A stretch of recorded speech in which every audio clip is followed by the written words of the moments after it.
সুপ্রিয় সপ্তম শ্রেণীর শিক্ষার্থীরা, তোমাদের শিল্প সংস্কৃতির কাজ 2 স্লোগান তৈরি করে নিজের পছন্দের ফন্টে লেখা। এটা একটা একক কাজ। তো প্রথমেই আমরা এই একক কাজের নির্দেশাবলী পড়ে নিই। ক, স্বাধীনতা দিবস উপলক্ষে একটি স্লোগান তৈরি করে লিখতে হবে।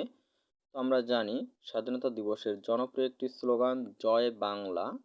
এটা আমরা লিখব।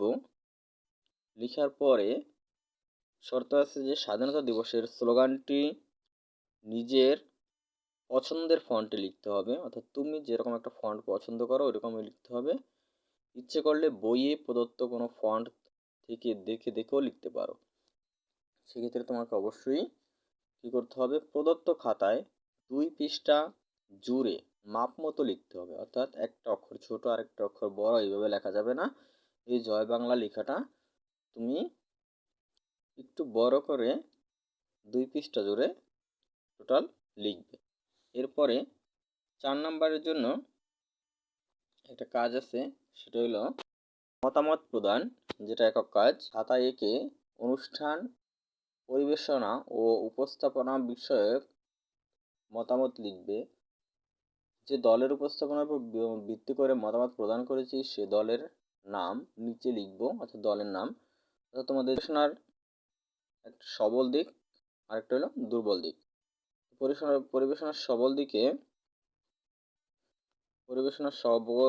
দিক আমরা লিখব, আমি নিচে পয়েন্ট আকারে লিখছি, তোমরা ছক আকারে লিখে নেবে।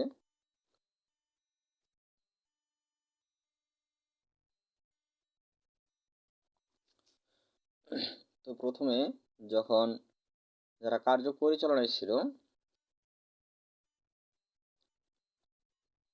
কার্য পরিচালনায়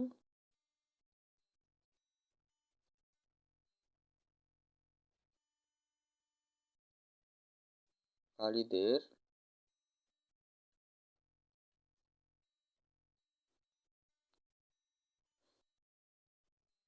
সুন্দর মনোভাব।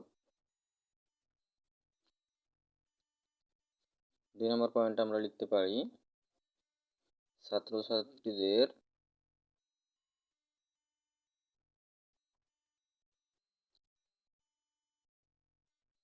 যথেষ্ট উপস্থিতি।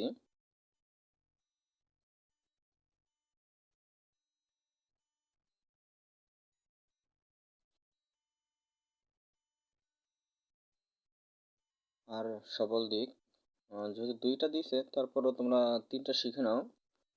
ছকের মধ্যে 2টা ঘর কাটা আছে, তোমরা 3টা শিখে নাও। সেটা হলো কোনো প্রকার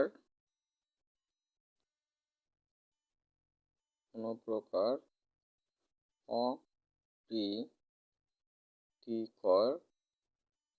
ঘটনা না ঘটা। তো আমাদের এখন পরিবেশনার দুর্বল দিক বা উন্নয়নযোগ্য দিক, এটা নিয়ে কাজ করতে হবে। এটা লিখবো আমরা, পরিবেশনার দুর্বল দিক বা যেগুলো আমাদের ভবিষ্যতে উন্নতি করতে হবে। পহেলাই আমাদের বাজেটের কিছু স্বল্পতা দেখাতে হবে। সেক্ষেত্রে বাজেট সুন্দরভাবে প্রণয়ন।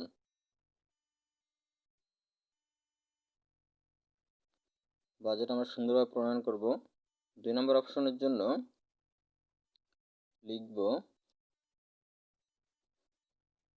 পরিচালক কমিটির আরও দৃঢ় অবস্থান। 3 নম্বরে আমরা একটা দিকে মনোবল হারানো। শেষের দিকে, অনুষ্ঠানের শেষের দিকে সবারই একটু মনোবল নষ্ট হয়ে যায়। তো এইভাবে তোমরা লিখলে আশা করি সুন্দর একটা অ্যান্সার করতে পারবে। আমাদের ভালো থাকো, সুস্থ থাকো। দেখা হচ্ছে আবার অন্য কোনো ভিডিওতে।